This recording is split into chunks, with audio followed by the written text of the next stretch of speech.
Pass போன மாசம் ஜூலை, அடுத்த மாசம் செப்டம்பர். அப்ப இது என்ன மாசம்?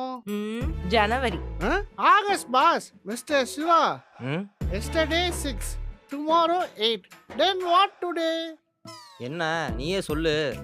7. தலை for a reason. T-shirt size வேற டபுள் எக்ஸ்எல் இருந்து எக்ஸ்எல்க்கு வந்துருச்சு. டாக்டர் வேற பர்த்டே கேக்லாம் சாப்பிட வேணாம்னு சொல்லிக்காரு. இந்த வருஷம் நான் என்ன பண்ண போறேனே தெரியல பாஸ். உனக்கு பர்த்டேன்னு தெரியுதியா? கேக்கெல்லாம் ஆர்டர் போட்டோம், வந்தோடனே வெட்டுவோம். நீ 2:30 தானே பிறந்த, வெயிட் பண்ணு.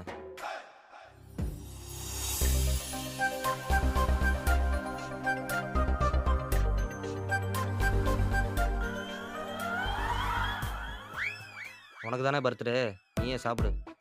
அவரு தனியா தான் சாப்பிடணுமா?